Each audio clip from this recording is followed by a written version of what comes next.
Please subscribe my YouTube channel, like, share, and hit the bell button. Welcome back to my channel. For today's video guys, ang topic natin ngayon ay tungkol dun sa profile recommendation. Gusto kong i-share sa inyo guys yung aking experience. Kasi guys, dati hindi ko siya i-check yung profile recommendation ko. Then nung i-check ko siya guys, ang nakalagay doon ay not recommended. Ibig sabihin, hindi nire-recommend ni Meta ang aking mga video o mga kita lang doon guys ay ang aking mga followers. Kita lang nila ang mga video ko kung ako i-search nila mismo or i-search nila yung aking mga video. Ngayon guys, ipapakita ko sa inyo kung paano makita yung profile recommendation. Dito guys sa ating dashboard, punta tayo sa dashboard natin. Din may makikita tayo dito profile recommendation, monetization, payout at iba pa. Pindutin mo dun yung profile recommendation at makikita mo dun kung ito ba ay not recommended or recommendable. Itong video ito guys ay gusto kong i-share sa inyo kung paano magiging recommendable ulit yung ating mga video or yung ating profile. Dahil base din guys sa aking experience, wala naman akong ibang ginawa guys. Kasi nung nakita ko siya na not recommendable yung aking mga video, iniisip ko anong nagawa kong mali or anong mga violation ko. Kaya ang ginawa ko guys ay dinilit ko lahat yung video na sa pagkakaalam ko hindi akin. Kasi may mga video ako na re-upload or reuse.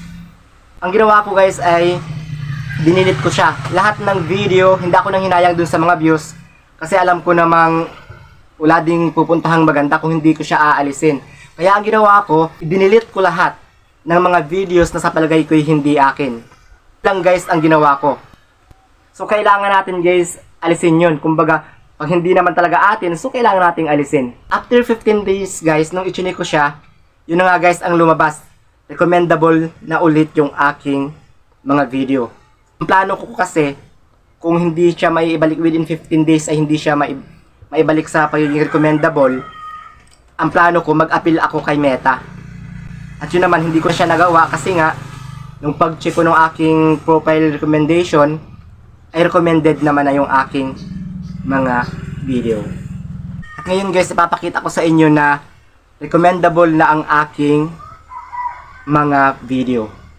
Punta tayo sa ating cellphone. Punta tayo sa ating dashboard. Dinhanapin natin ang profile. Mga red na ako. Then profile recommendation. Ito na guys.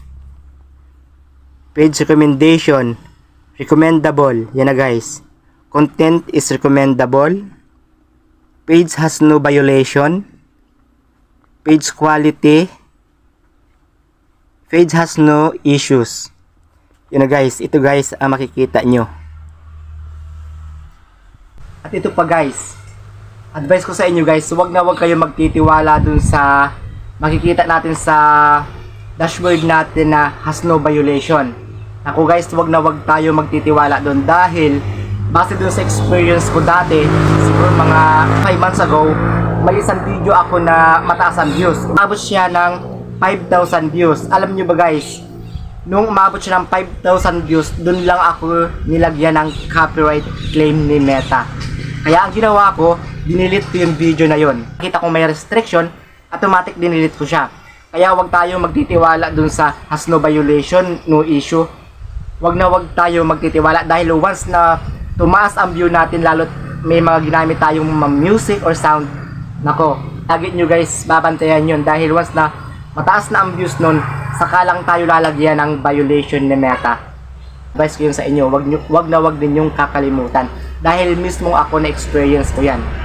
Kaya doon sa mahilig maglagay ng music na galing sa mismong reels, ay nako, huwag tayong pakatitiwala dahil once na maraming views na ang video natin, saka tayo lalagyan ni Meta ng violation.